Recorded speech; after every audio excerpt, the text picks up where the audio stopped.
Stay tuned, stay tuned, stay tuned. I'm here with the coach, John Brett. And I'm here with the vet, Mr. Ian Griffin, live from Elite Fitness tonight. Should have a good signal, guys. Uh-oh, man, you look good.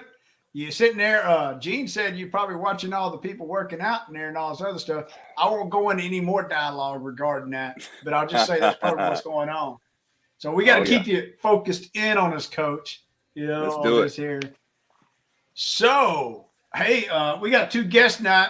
I'm going to let you introduce our hometown favorite there.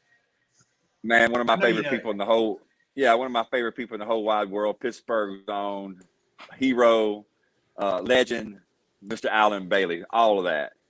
What's going on, man? Not much. I hope ain't too many people watching them lies you're telling, man. God, no. And if I'm one of your favorites, we got to find you some more friends. Hey, I can always use some more friends. I don't know. Friends are kind of a liability when you get older. I'm just saying. Yeah. Well, we got to ask, who is this guy here, man? What is that right there? Oh, my goodness. Hey, man, that's a working stiff promoting the best podcast on the air right there.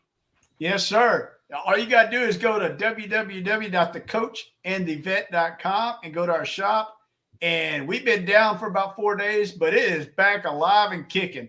Like Lizzie Howe says, back from the dead. And we got the handsome model himself, Pittsburgh Pirate 1987 quarterback himself, the man of the hour, toasting the coach and the vet. Man, I love it. So I have to introduce third time you're on here. Is that right there, Gene? Something like that. I forget. I stopped counting. You know, I got too much fan mail. Well, we almost didn't get you on due to the fact that your damn Raiders took it to our damn Cowboys this other day on Thanksgiving. I'm not a Raiders fan. I'm a Bills fan, and that should help you out a little bit. I appreciate that, but it ruined my Thanksgiving. Everything else was totally perfect for Thanksgiving. I was laughing the whole time. But that right there. I believe they call it. Wow. I believe they call it the Flag Bowl is what they call it. I don't know. But anyway, so I got Gene here, former Delta Dog, 701st, mighty platoon sergeant, and he abused my son when he came in the service when he was a platoon sergeant for him too. So what's going on, Gene? Nothing much. I agree. You know, when you get older, friends are a liability. I agree with that, Coach. Mm-hmm. Yeah, I always want you to help them move so my question is, or fix something. Yeah. That's how it always is. Who's this sexy guy right here? That sexy beast right there is a monster from Iraq right there. Getting ready to go out on a convoy. Watching out for all those wires and all that good stuff. Heck yeah, I like it. And those were those hillbilly armor vehicles we got there. That's probably Delta 7 you was in front of, because your damn warrant officers didn't want you to go out in freaking protected vehicles because they wanted to ride around the fob in the damn things. I remember that shit. Yeah, that's correct. I will tell you, you had some fine example of a warrant officer down there, and that was definitely not what the Army looked at when they select warrants, because I'm going to throw it out there. There's some awesome, phenomenal warrant officers in the United States Army, but they just didn't happen to be along with him in his section, I can tell you that. That is correct. That is correct. So anyway, moving along, Coach, we got some interesting topics tonight. Well, yeah, before we get to the topics, I got to find out from Gene why he's a Bills fan. I mean, my wife's from Buffalo, East Aurora, actually, right outside of Buffalo. So, and I can understand why she's a Buffalo Bills fan, but why would you be a fan is what I want to know. Well, I'm from Illinois, and they had back when I was in school, for some reason, I love the black and white. I love the fact that they would run it down your throat and say, you know, you're going to either stop us or we're going to run it down your throat. And then Shane Conlon was on defense and all that. I love Shane Conlon. He was a great football player, and then he went to the NFL with the Buffalo Bills. So I was like, you know what? I guess I got to be a Bills fan. I couldn't get into the Bears at all because the Bears are just kind of boring. Yeah. After it was boring. So you're a Cubs fan and a Bills fan? Yes. Repeat losers. That's interesting. I thought for the life of me that you was a Bengals fan or a Browns fan. Wow. So what made you think Hell no. Yeah. Hell no. I thought for sure you had a Bernie Kosar wig or some shit like that. Wow. If I could grow hair like Bernie Kosar did, boy, I'd be all right back then. Ain't nothing wrong with that. Well, that's good. What we're going to get into tonight is a couple couple of things that the last couple of weeks have been big news. One of the things that we talked about, just the coach and I, or excuse me, the vet and I recently, was the Rittenhouse trial. And there's lessons that can we take from that. But one of the things that I've looked at and have, thought about a lot is how the politicians and the media immediately commented that this guy, even President 46 said, white supremacist, and Kamala Harris saying some very similar things about a modern day lynching type situation before there was any type of evidence at all, anything more than just the narrative of white kid shoots people at Black Lives Matter event, as they'll call it, or protest, whatever you want to call it, that week. So I guess I want to pass this around and ask, what lesson can we take from this trial? And has the media and the politicians discredited themselves in this trial? Because when things happen like today, we had a horrible shooting at a school, I believe just north of Detroit in Michigan. And immediately I hear, President 46, talking about how sorry he is and his heart goes out. And sometimes it's just hard for me to believe him, because is he really being honest? Is he really being from the heart, or is he just being told what to say? So I think I want to ask that question. Has politicians and media been discredited? And I'll start with Alan and go to Gene, and then I'll get to the vet in a minute. I think when you make it to the president and vice president level, I think keep your mouth shut. Let the state, let the local authorities, let them handle it. Don't put your 2 cents in there, because in the end, you might look like an idiot by the time it all gets washed out. And it's real funny that, they started calling him white supremacist and all this just because it was, a white guy with a rifle, which they said he came down. His friends asked him to come down and help protect their business. But they called him a white supremacist. But if I'm not mistaken, his 3 people that he shot were white folks. We were quick to call him a white supremacist. I don't know. And I think politicians, they all jumped on it early thinking, oh man, this is going to be something I can use to help me out down the road. Let me get on the bandwagon real quick. And that's the way they've done on everything. I mean, you hear about this constantly, but I guarantee like that Detroit shooting, that happened earlier today, but I've barely heard anything about that so far. So it's whatever's going to help their agenda is what they're going to jump on fast and put their 2 cents in, and then end up having to backpedal out of it at the end after we let justice work the way it's supposed to work. Alan, I totally agree, because right now there's not a lot going on. We're talking about what's happening in Michigan, but let them find out that this is a white guy shooting up the school, and this white guy got an AR-15 or some kind of narrative that they want to use, and this will be the next big story that MSNBC and CNN and the left uses. Let this be someone like Brooks that happened, was an African-American gentleman that runs through a crowd, and it's almost like it's crickets, because it's not that it's not a bad thing. It's that they don't really believe this, or they really are not pushing this same narrative, Gene, that, that they need to push for it to be a political statement of why they're right and the right is wrong. I find it funny that you say that, because when I was studying for this, because I didn't want to seem like an idiot tonight for this stuff and spout off and say some stupid stuff. Well, I found not only was it Rittenhouse they said was a white supremacist, they were saying the judge. I got a guy at work that was calling the judge a white supremacist, but that guy is an elected Democrat for the last two years. So he can't be, they were calling him a Trumpy and all this other good stuff. And you can't,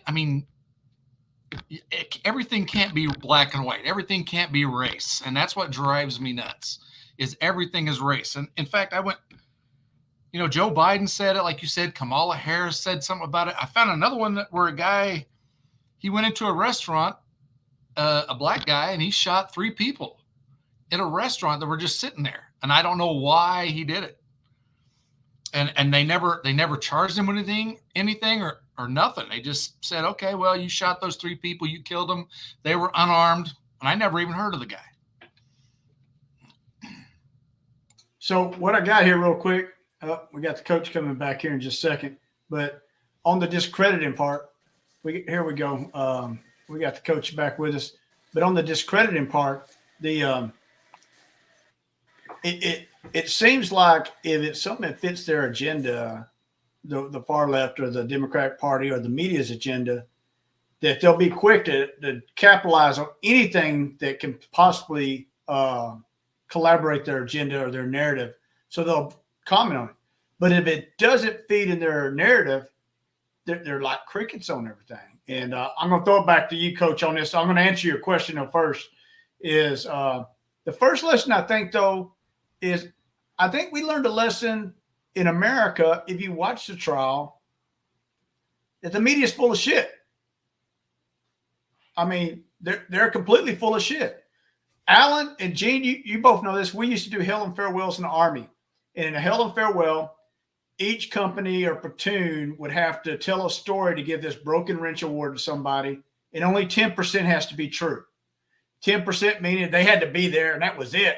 It could be anything as flamboyant, and it was opportunity for young officers to tell stories and embellish the shit out of things, just like a Texan would. Okay, so, but that's pretty much what the media did. The dude was a white guy. He was a guy, they probably even verified he had a penis before it was all over with. I don't know, and that was the only part that was true, was those two things right there. And then they moved on and they ran with their narrative that after he jumped over the moon and freaking landed on Mars 5 times, he came back to Earth, fell in the damn ocean, couldn't breathe fucking water. Excuse my language, but couldn't breathe because he's in the water, died, came back to life, walked on water like that. And then he went out there and executed some people because he's a damn terrorist, because he got those ideas after being on freaking Mars, because he had to jump over the moon, didn't have no oxygen in his head. That's exactly what the media just did, because it is no damn different in the story. I mean, at the end of the damn day, it's a bunch of freaking lies. And so what we learned is one, the justice system prevailed. We said we can't get an honest trial in America. Hell, we got one with the Chauvin case regarding George Floyd. We got one with the Arbery case regarding the poor young man that freaking got slaughtered by some freaking racist individuals in Georgia. And we got one with the Rittenhouse case. And all 3 of them were all about freaking goddamn common sense and not what the media projected or pushed or pulled. And so to me, the biggest lesson I learned was the media is so full of shit that they need a couple extra trash trucks to come pick that crap up, because it is overflowing. That's just my thoughts, Coach. I don't know. Well, one of the things that I've come to realize is what the media does is they immediately have a narrative and they push that narrative, and they're the ones that inspire all these people to do all these crazy things, from rioting and looting, not based on evidence or fact, but based on the emotions that they want you to have to believe that the white man, especially if it's a white guy and he has a gun in his hand, then he is already guilty. And if you go through the thing, even with the police, with Michael Brown, with Trayvon Martin, with any of these guys where the actual justice system goes through and you have to be guilty beyond a reasonable doubt, and the verdict comes down based on the law, they still get mad and riot and say, well, he got off. Like this guy, I heard so many people on MSNBC and CNN say, well, Rittenhouse got off. No, he didn't get off. He didn't get convicted based on the law of Wisconsin and the self-defense laws that are there. The second thing that you learn with this is because, and I will say this, there's some of these things that they take a little bit further than they did with this one, because like Gene pointed out, these 3 guys were white. So that kind of cut their narrative in half. They brought it down on a level. If those guys would have been 3 black people that attacked him, just like they did in the Black Lives Matter movement, and they would have just been black, man, they'd be still burning stuff today, even though it was self-defense. So I think one of the things that we have to realize and we learn from this is if the media can capitalize on their crazy leftist agenda, they're going to do it. And if they can't, they're just going to let it kick to the curb and to the side bit. Wasn't it, okay, I hate to interrupt right there, but wasn't it like a couple of years ago that Bo Bergdahl was came back? Isn't it Bo Bergdahl that was the guy who was the prisoner of war of the ISIL and everything like that? When he came back, and then President Trump said something bad about him, and the media tore him to pieces for it. But it's fine for Joe Biden to call Kyle Rittenhouse a white supremacist. That's another thing I don't understand. Yeah, and you're correct. So, And one of the things that the media would have done from Jim Acosta down the line, they would have had a press conference with President Trump, and they would have berated and demanded an apology. The media now gets Joe Biden in front of it. They don't demand anything. They give him softballs. And when he should come out and apologize to Kyle Rittenhouse and his family because of what he said, I jumped too fast to a conclusion. They're not going to do that. So he's not going to say anything because politically his side is set that they have that agenda that Kyle Rittenhouse did wrong. It's not going to matter what goes on from this point. Yeah. So they would ask a question like this, which I refuse to ever answer a yes or no question, or a question like this is, Jim Acosta would have said, are you going to apologize? Yes or no, President? And I would have refused, like anybody else with any sense of morality to their brain of a way to think, because I'm not going to have you force me into question. But moving back to something on the lesson learned here is another thing is learned is there's 250 people that were arrested for the riots in Kenosha, roughly. Majority of them came from Kenosha or the suburb region. There were some come out of Oregon and Washington, apparently. But out of the 250, how many have been convicted? 0. If they've been convicted, they sure the hell ain't releasing in the press. I'm telling you that right now. 0. I don't know what an arson gets in Wisconsin, but I know just the average, I thought was around 10 years. For you burning somebody's place down, you get 10 years. And out of the 50 places, 35 are lost forever. There was over 100 burned, 50 were pretty much lost, but 35 are lost forever, And so when you burn something down, we just attaboy you. So we talked about this the other day is we spent more time focusing on a murder trial, supposedly murder, than we did taking the low-hanging fruit that we could have knocked out like freaking 3 days later and shit like that and moved on with them. Or we're just really going to sweep them under the carpet because they didn't get Joe Biden's attention and they didn't get Congresswoman Presley's attention or any of these other people. So the DA really wasn't forced in a corner to do something, is what I think. But I'll throw it back at you, Coach. Yeah, well, it's one of those things where if you commit a crime and the public or the media believes that, the crime is valid, like burning and looting because an injustice was perceived to be done, then it's really not a crime. I've not understood that thinking, but that's what's going on since President Obama allowed Ferguson to get the way it was, and he threw his face in it. Is that, hey, stop doing this, stop doing that, instead of prosecuting those people. Eric Holder didn't do crap to prosecute those people in Ferguson, Missouri, and that's why they do it now. That's why they did it in Seattle. That's why they're doing it. They did it in these places because there is no repercussions for it.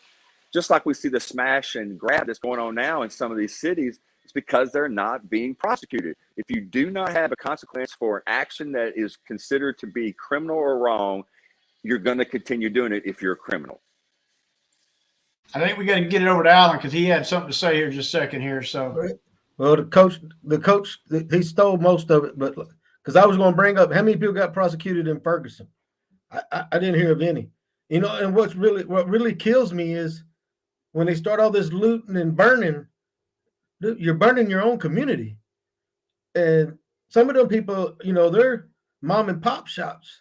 They probably can't afford to rebuild even with the insurance money. So now that's not going to be there. So now down the road, you're going to be complaining, we don't have enough grocery stores, or we don't have enough of this store or that store in our neighborhood to provide us with what we need. Well, you idiot, you burned them to the ground. They didn't prosecute you for it. Do you think these people are going to rebuild in the same community thinking, man, the next bad thing that happens, my business is going to get burnt to the ground again? Well, Alan, I think it's you and I, man. We're just having trouble tonight. And this is going to be an awful podcast. It is going to be awful. My son's going to wear me out. Oh my goodness. I agree though. I don't know what to think of all this here. I think I don't know what to say. Is I think there's an expectation out there that, hey, I just burned the hell out of a place, and we heard it. We'll just bring insurance back in here. They got insurance. Oh, the hell they do. They still got deductibles, and like there were some that were with chain restaurant it wasn't restaurant, but I think it was an auto parts store or something. So we're never opening here again. We're moving. We've had enough of this crap. There's no need in this. So, go ahead, Coach. No, and that's true, Vet, because I lived in a large city for a number of years in Dallas, and there used to be this debate: why are there not enough? Why are they not opening up all these new malls and new shops in certain areas of the city? And the reason for it, because the crime in that area is different than it is in a different area. So in this case, if there's always looting and burning and protesting in a certain area, and they're not going to have any kind of dignity for that type of business or that area, then why in the world would I, as an entrepreneur or a business person, put my business in that area when you know they're not going to respect it, and we're not even going to respect their own people? Just like Alan said, these are mom and pop shops. If you're not going to respect the old man and that's been there, an old woman that's been there for 30 years, barely getting by, that's part of your community, then why the heck are you going to respect the big business that wants to come in like Amazon or Target or Walmart, when the first thing that's going to happen when there's an issue you don't like is you're going to loot it and burn it? The hell no, I'm going to go somewhere else in my business and don't complain about it. It's not racist for that to happen. It's called business sense. Yeah.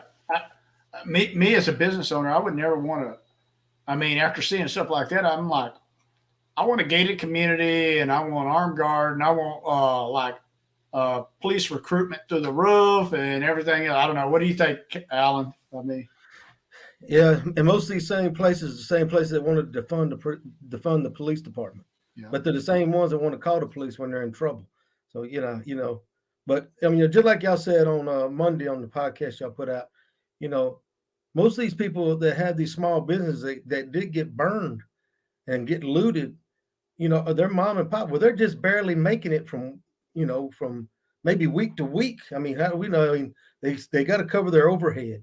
If they're not, with the pandemic the way it was, they probably lost out their butt anyway. So now you burn me to the ground.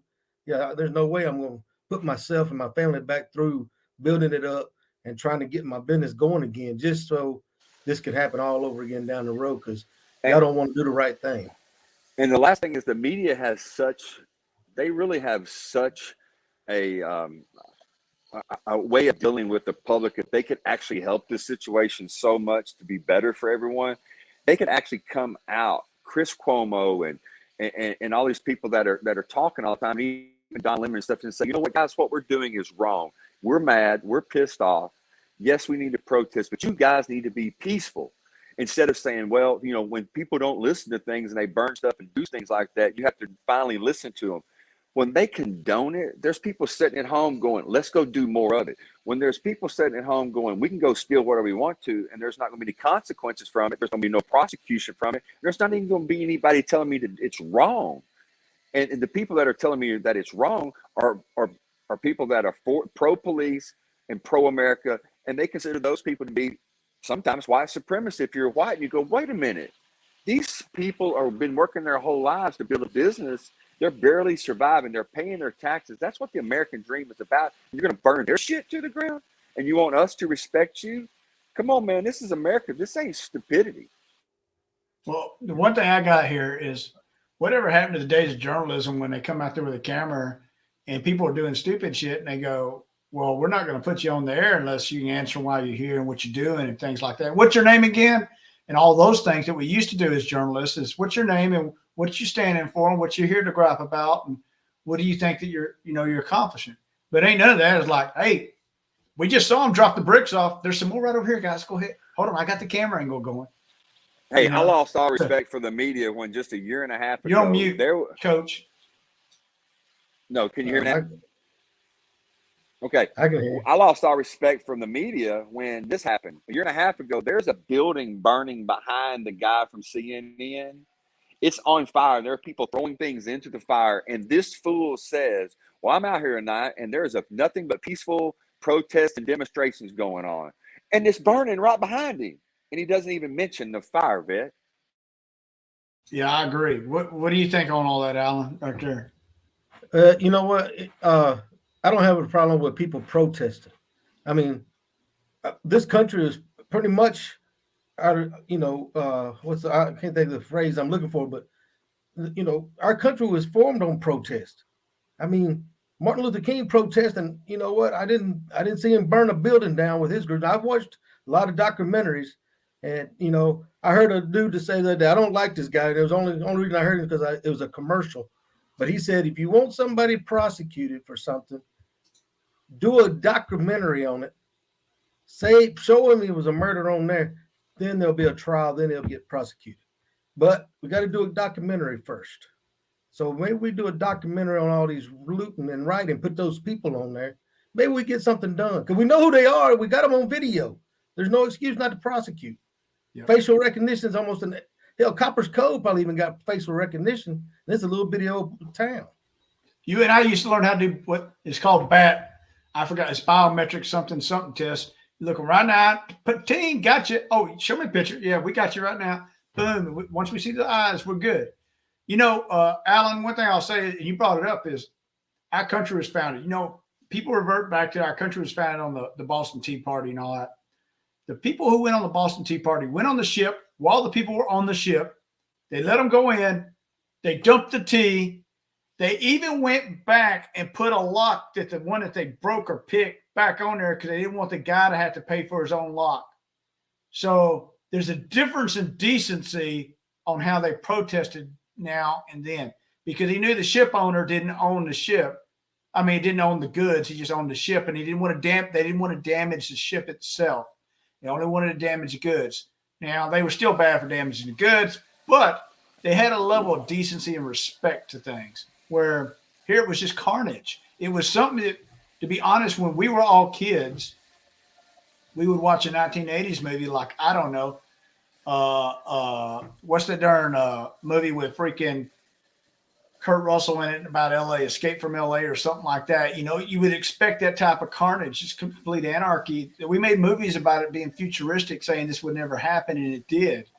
And so anyway, go ahead, Coach. I think we got to get ready to move on to the next one here. Well, the last thing I want to say on this, I'm just sick and tired of people breaking laws and saying, well, the reason I'm breaking a law is because of an injustice of someone else. You're giving me a reason why I'm a criminal. There's so many reasons in this world that you can say that I'm going to do something wrong, or I'm going to cheat on my wife, or I'm going to beat somebody up. But what you have to do is you have to grow up and be a respectable, mature person.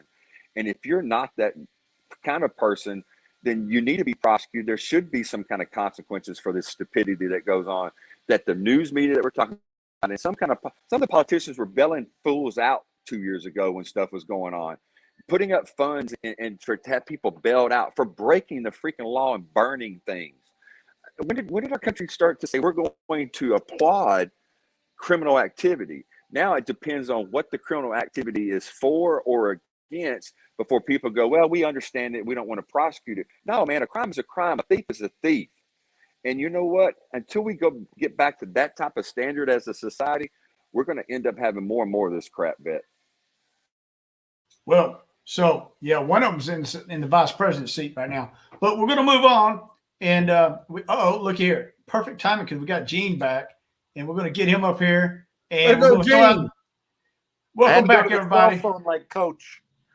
All right, so we're going to throw out a couple commercials here real quick. First one right here. If you're in the Granbury, Texas area, you got problems with any of your computer needs. Actually, I need to get these guys over about 2 hours east and help us out on our comms. That would be great. But if you got any problems with your computer needs, go ahead and dial 1-877-967-GEEK, metrogeek.com. It's run by a service member, former service member, great guy, and he'll take care of you. Next thing I'm going to throw out here real quick. Stop by thecoachandthevet.com. There it is, thecoachandthevet.com. Because if you do, you got some pretty cool stuff here. Let me see if I can find the stuff. You can buy one of these hats here that I model right there. Paid high dollar for that model right there. That's that a model right stud there. right there, buddy. That's a stud. You look just as good as him. You get that right there. We have some of this right here also right there. And Gene, I think you got a mug with a sticker on it. Those aren't the same stickers on the Coach and the Vet, but they have a different mug that you can get right there that has that stuff on it, the logo on it. And it'll look like this right here. Yep. And it's a pretty good deal. Or this right here. I want to say this, Vet, with all this stuff that we're having to pay this highly paid models. Guys, go to thecoachandthevet.com. We can't afford Alan unless you start buying stuff. We just can't. Yep. Once you start buying, we can pay for these models. We can pay for a better comms package to keep everybody up on here and such. Maybe fly them out here. I don't know. That would be cool. You got a lot of stuff to buy for that. So it is time to kick it down the a little bit, and since we talked about Kyle Rittenhouse and how inundated the media was with them, we have to talk about somebody else here, and that is Mr. Darrell Brooks himself. You know, in the town of Waukesha, I had to practice it a couple of times. It's like walkie-talkie, Waukesha. All right. In the town of Waukesha, there's a Christmas parade just a few days ago. And a guy, I'm not going to say a gentleman because he's not a gentleman, but a guy drove down the street and ran over kids and elderly people. And the count now is up to 6 deaths right now. So I'm going to throw it to Gene first, and I'm going to ask the question. Has the media covered the Darrell Brooks case with the same passion and enthusiasm and been just as critical of him as the politicians made everything and in the Rittenhouse case? That is an absolute no. It did not happen because I haven't heard. I didn't even know the guy's name until I came on the show today, because I had no clue what anybody was talking about or anything. So, but I do know about the incident, and really haven't heard nothing about it because it's like, as Coach said, it doesn't fit the narrative that they want you to hear. And I mean, he ran over all these people. That video, and that kid driving through the van. Gene, you're breaking up for a second, so I'm going to pause you a second, and I'm going to go over to Alan's. Maybe you get the comms regrouped here real quick. Go ahead, Alan. I'm going to tell you, Mr. Brooks, man, that cat's a POS right there, man. He's the biggest one you can find right now. I'm going to tell you what, though. I heard more about the guy, what was his name? Alex Fields, who drove through his Dodge Charger through that crowd at that Black Lives Matter protest than I've heard about Mr. Brooks. And it all comes back. It's better to ride this white guy that was saw standing by some supremacists. I don't know how we verified that those white guys he was standing that ran through a crowd of Black Lives Matter protests. But we can't jump on this guy that, you know, a black guy who drove through a Christmas parade and hurt all these people. Man, that dude's been breaking the law and made felonies since he was 11 years old. So you can't jump on his wagon and think it's going to help you down the road with any votes, because he's going right back in if he doesn't die before he gets there.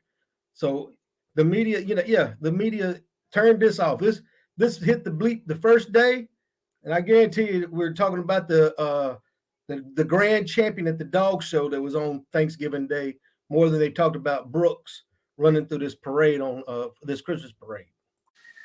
Totally agree. Coach, I'm asking, what are your thoughts on this here? Well, one of the first things, and when I talk about it in my class, we were talking about a couple cases, and one of the things that we're talking about is the way the media immediately says when something happens, a white police officer shoots a black teenager, or a white person does this to an event, or a white person shoots a Hispanic person. What you did not hear one time, and I still haven't heard it, is Darrell Brooks, a black so-and-so age, runs through a crowd of people. You have not heard his race once by the media, and that's the number one thing that's always done when it like Gene was saying, with the narrative that they need. White cop shoots black person. White guy goes into black church. But this gentleman right here was a black individual, and I don't think it should matter. But if you're going to do it one way, then let's do it with all. That Darrell Brooks was a criminal. He just happened to be black. Don't care if he's black, white, or Hispanic, or he's green. The dude shouldn't have been on the street. And the bail system we have and the system we have to release people right now is so jacked up. You and I have talked about it, Vet. This guy, there's no way he should have been on the street. And if he wasn't on the street, these kids, babies, and all these people would not have been hit and run over on a Christmas parade because this fool was running from another attack. I mean, this is absolutely a bad guy. And his race shouldn't matter, but if we're going to say race matters when it's a white guy in Kenosha walking down the street at a Black Lives Matter event, then let's just go on and do it all. This black guy drove over a bunch of people. Let's just hear it both ways, or don't hear it at all. I personally don't think you should hear it at all. I don't think that's relevant because if a white person does something wrong, a white person did something wrong. It was a person that did something wrong. It doesn't mean that they're all the same, and the same thing if a black person or Hispanic person, whatever. To me, that's all Mox Nix. But the media has perpetuated it, as we've said. So, I'm gonna refresh off the top of my head what Congresswoman within 48 hours Presley said. A white supremacist young boy walked across state lines with an AR-15 and murdered two people who were there to affirm the value and dignity of Black Lives Matter. Although one of them got caught using the N-word right before he got shot, like about 10 minutes before. It's on videotape. It was in the court. If you watch the court, you'd know that he wasn't there to affirm shit. And then the second one was, you go to the social media page, it tells him and paints him exactly how he is. So moving along, but Kyle Rittenhouse was none of that was described. And this young gentleman right here, and I'm not going to say young gentleman, he's 30-something years old, and he definitely ain't a gentleman. CNN said this. The incident was caused by a car. I'm like, caused by a car? What the hell is that? No, a man went out and murdered people is what he did. He didn't do it like how Miss Presley claimed, she lied and she got bogus information or lied or whatever. No, he flat out mowed them down. So two things I got to go into. First of all, I got to cover this real quick because it appalled me when I read this. 1999, arrested for aggravated battery with great harm felony. And these are the charges. Some of them are dismissed, some of them are not. Carrying a concealed weapon, 2000 aggravated battery, intent great harm felony. He was convicted for that, received probation. Carried a concealed weapon, loitering, resisting, cocaine possession, 2002 resisting, took a vehicle and drove without the consent, felony. THC possession, 2003 resisting arrest, 2005 resisting arrest, 2009 attorney ward non-criminal, resisting officer non-criminal, resisting, 2010 felony or strangulation, suffocation, domestic abuse. The complainant amended complaint, filed conviction, misdemeanor battery, criminal charge, damage to property, 2011 probation violation, felony, extradited request, resisting, failure to appear, THC, attorney warrant, possessed with the intent to deliver THC, bail jumping, 2012 probation violation, bail jumping felony, extradition, possession of THC felony, 2020 firearm convicted out-of-state felon, endangering safety, domestic, reckless use of a firearm, possession of meth. And that reckless use of a firearm, he shot at a vehicle that had a family member in it, and it was a stolen weapon. Paternity ward in 2020, warrant in 2021, and 2021 in May, arrest for battery, family violence, unclear. So those are just some of the colorful things. He's got a criminal record in Wisconsin, Georgia, Nevada. And so this is the question I'm going to ask, and I apologize I didn't propose this to you. Why has the last judge said he only needed $1,000 bail, and that was just a few days prior in the most recent case when he tried to run over a woman at a gas station with a car. Only $1,000 bail. Where's the last judge resignation is what I'm going to ask. And I'm going to start with Eugene because you're on here, and I got you on here, but where's their resignation? Because they should be resigning. They should be. And I read that same thing that you were reading off there, and I seen $1,000 bail for killing 6 people. If you go back to the first conversation, Kyle Rittenhouse, his was like $2 million. And and he shot 3 people that were felons that were attacking him. No, the $1,000 bail was for the incident prior to the 6. Oh, but it was still a vehicle trying to run somebody down. That's crazy. That's crazy, though. Those guys should resign right now, and there should be no doubt in their mind they got to resign.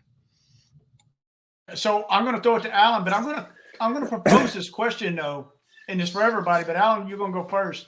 Should the judge resign? I think they should. I don't know why we hadn't seen the resignation, but there's always a narrative that, hey, the justice system is not fair for all colors of society, and is the judges being lenient because they're trying to compensate for that narrative, trying to overcome that narrative? So they've been socially pressed to, well, I need to be lenient more over here than I do over here.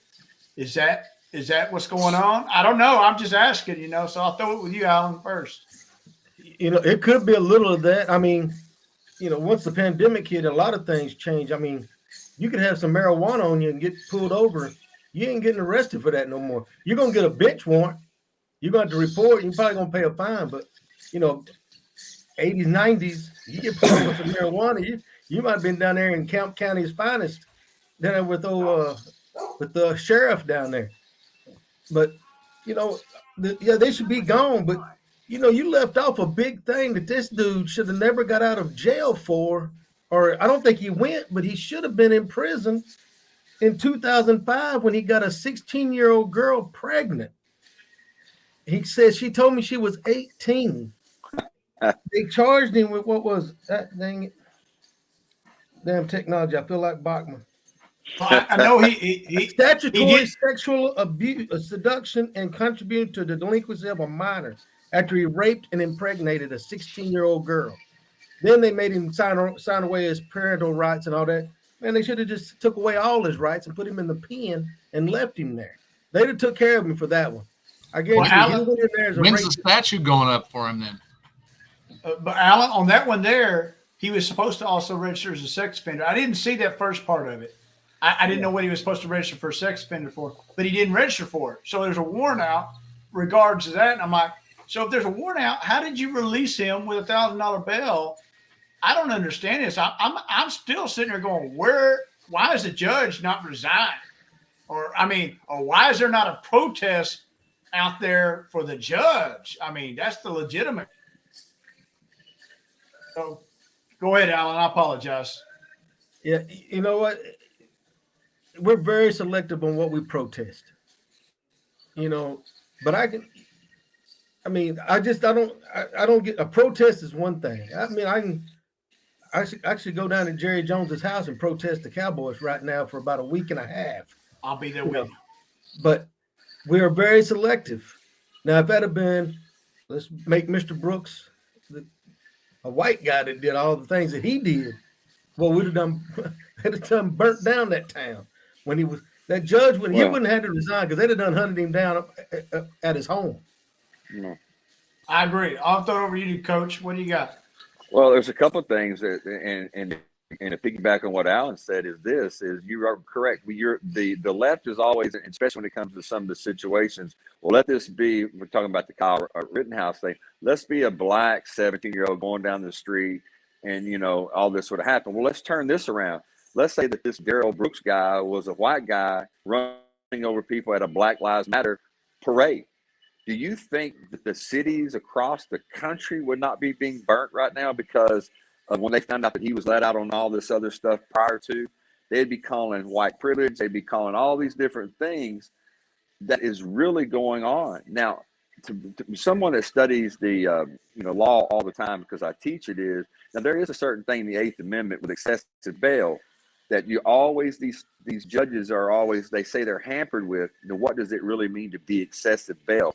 Now, you talk about this $1,000 he let out on. We don't know the precedent that was set. Maybe this county always had $1,000. I'm not saying it was, but maybe that's what it was across the board. And yes, you do look at your priors, but you're really not supposed to set things on a prior. But you're right that if he was sitting there and didn't register as a sex offender, my mother's a probation officer. If they were on probation and they didn't register by a certain day, they revoked their probation. Their butt was picked up, put in jail. So something wasn't done correctly in that county. And the last thing I'll say on this is, why in the world why do the people on the right, because I consider myself to be a conservative from the right, why do we not ever protest? And why do we not ever get upset and get to the street over things like this? That only the other side does, and we sat here and we'll complain on a podcast or at a coffee shop. But, that right to protest that's in the First Amendment isn't just for people that are on the left. It's for us too. But for some reason, we don't do it. I think there needs to be more protesting on our side to show the discomfort that we have with some of these things going on in the country, Vet. That's just my opinion. Well, I'm going to throw it to Gene here real quick, but I think there's two reasons for that. The right tends to be conservative, so they don't want to gripe too much. That's just how conservative nature is. That's one. And two, if we went to a protest, we'd pass a taco stand and we wouldn't get past that damn thing for one damn bit. I'll tell you that right now. So anyway, so Gene, what are your thoughts on all that right there? I mean, there's tons of stuff he's done wrong. I mean, in some states he would have been put in jail for 3-strike rule anyhow. You know, well, when I was reading the articles about him, it says that he was a flight risk for everything. Yeah. And I don't understand how you don't keep, if he's a flight risk and he's got a record for it, then why the hell is he still free and can just walk around if he's ran over people or done whatever he's done? And the whole thing about protests, I hate protests. I hate the Portland thing that happened last year, and I hate the White House the Capitol building being invaded. I hated that, and that was all blamed on Trump and blah, blah, blah. And they said, well, if that was a BLM people that were raiding the Capitol, then they would have been treated different. I don't know when the black and white thing became such a political aspect of everything, but it seems to me like it didn't start until, Trump was leaving office, and then all of a sudden they had to win by some way, and the narrative was the black and white thing. They had to divide the country somehow, some way. I'm going to throw this here, and I'm going to throw it to the coach. If you go back and look at the George H.W. Bush election and Bill Clinton. Yeah. We had to have those riots to out in L.A. to perpetuate that one there, to push that thin. We pushed it thin, and then the Democrats, Nancy just dusted off that old playbook. After she tore Trump's speech up, she said, give me the damn playbook, and she went after it. Go ahead, Coach. Well, one of the things is I want to push this back a little bit further away from Trump. There's a great documentary that Frontline PBS did called the America's Divide Part 1, the Obama years, and America's Divide Part 2, the Trump years, and actually shows the division was there previous to Trump. It was actually there even before Obama, and when he became president, it lit a fire under both sides. But what it did was it divided both sides. There used to be where partisan meant that we would work together even if we didn't get along, we didn't have the same ideology. But at that point in time, the Republicans from day one said, we are not going to work with this guy no matter what, and that just transformed into, when Trump was elected, the Democrats said, we're not going to work with him no matter what. And now it's just continuing. And I don't know if it's going to take some kind of politician that's in the middle that both parties are going to love, which I don't know if there's ever going to be one. But this is going to continue this way, that whoever's in power they're going to be able to do what they want to do if they have any kind of majority or even 50-50. And the other side, no matter how good it is or how bad it is never going to check that vote for them, because they don't want to make that person look like that they are a good president or they're doing anything correct. That's what happened with Obama. That's what happened with Trump. And now it's happening with Biden. And I'm not saying Joe Biden's doing anything right. I'm still trying to find that one thing he's doing right. But there is one thing you can guarantee, no matter if he started doing something right, the Republicans are not going to vote yay on anything. I think that all comes back to the American people can put a stop to that by voting in people that's for the people instead of for their pocketbook. Because I'm all for term limits. I think term limits should be in the Constitution for term limits. There's no reason these people should become millionaires off the American people while they're in office. Well, Gene, one thing, Coach and I disagree on that a little bit, but what I agree with you on that. And what I will say on regarding term limits is I cannot think of a single elected official that's been in over 30 years that has the country at the foremost thought of their mind instead of their party. I think they all put the party after the 20-year mark. They're putting the party first instead of the country. And that's not being mean and nothing like that. It's just, that's how they are. So we're about to have to get out of here because we've had technical difficulties a good bit of the night, and we were trying to get past all that. And so go ahead, Coach. Well, one of the things I want to say before we do get off, to piggyback on what you just said, the great first president of the United States, we said it before, said the two things that is going to disrupt this country, and he was terrified about going forward, was foreign debt to foreign agencies, and also political parties. Because political parties means you're more aligned with the party than you actually are the country. And we see it more and more every day. There's only been about 2 weeks in the last 30 years that I can remember that we were all on the same page. And that's after two towers fell down. But besides that, no one's on the same page anymore. And no matter what happens, there's always a good, bad, and ugly, depending on which side of the political, spectrum that you're on. And the other person is the enemy, the devil, and against the party or the people. And I am the only one that cares about the people. And then you turn on the next news channel, and they're saying the opposite. The opposite party saying the same thing. You're right. We're going to need somebody. We're going to need somebody in the middle. We're going to need some new people in office. Term limits would be great. But some of these new idiots that are coming in right now are no better. Look at all those fools on the left, like Johan and all those fools. And they got the crazy psychos on the right down there in Georgia. What is her name? I don't even remember her name. I think she's about as psycho as you come. All these new people are acting psycho now. So I don't know what's going to fix it. Well, one thing I'll say, and I'm going to throw it over to everybody real quick, is if you look back through our nation's history, especially with the congressional legislative people, hell, we've had gunfights. So, I mean, it ain't that bad, So we think it's being bad now. It's only because the media is injected deep in it. Media went all in on this. They went neck deep in this thing instead of treading like ankle water deep, and they exacerbated it all. I think it's always been this way. And we had those few moments of periods in history. We have the unison after Pearl Harbor. We have the unison after 9/11 and things like that. That our country draws really, really close together. But I think there's always bickering and people not seeing eye to eye. With that there, I got to throw it over, and I'm going to start with Eugene.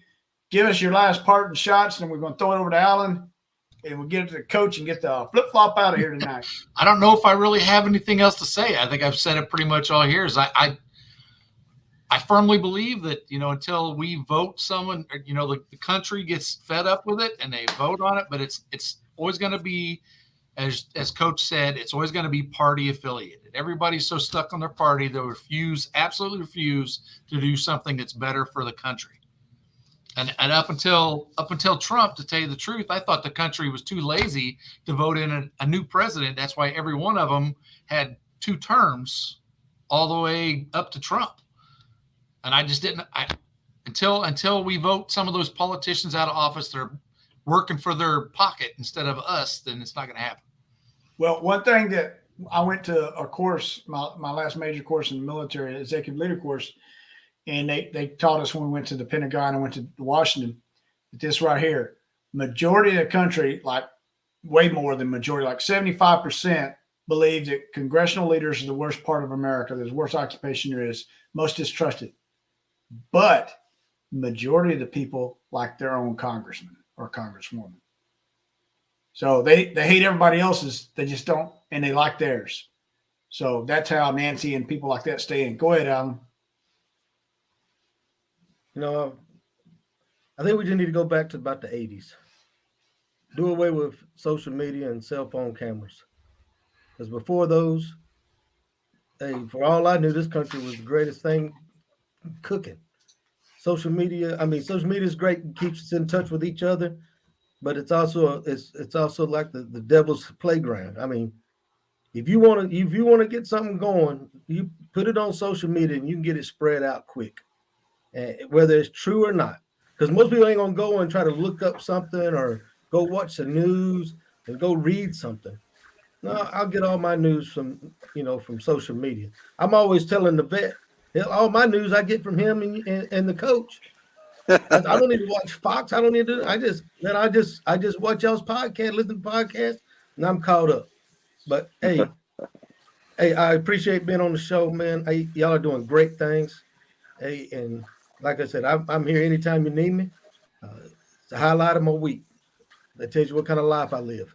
Come on. It's been great tonight. Hey, even with all the technical difficulties, me and Ian got scared. Went down to 2 of us. I said, "Boy, it's gonna be rough. It's gonna be real. It'd be odd if it was Ian and Ira, and Alan. But Ian and Alan, it wasn't gonna be as good." I'm gonna tell you. So Alan, I want to go back to the 80s. I want to see you in those parachute pants again, man. And,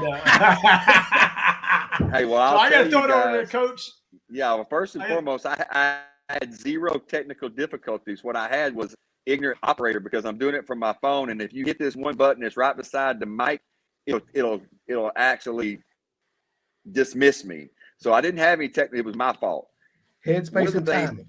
Exactly. So one of the things, the last thing I want to say about this, until we as a society demand to quit saying white guy shot black guy hit Hispanic guy, a Hispanic guy ran over black guy. And we could just start saying a 36-year-old guy by the name of Darrell Brooks ran over a bunch of people that were named this at this.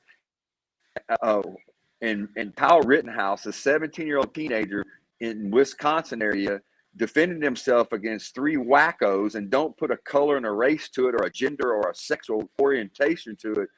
We've got to stop that. Somebody has got to get back to the normality of let's put race aside and put America first. And Americans mean this. You're not African American if you were born in North Carolina. You're an American. If you were born in Africa and you became a United States citizen, then you're an African American. If you're a Mexican and you were born in Mexico and you become an American citizen, you're a Mexican American. But if you're born in the United States of America, I don't care if you're black, Hispanic, red, blue, whatever, you're a dang American. And I'm damn proud to have you as a brother.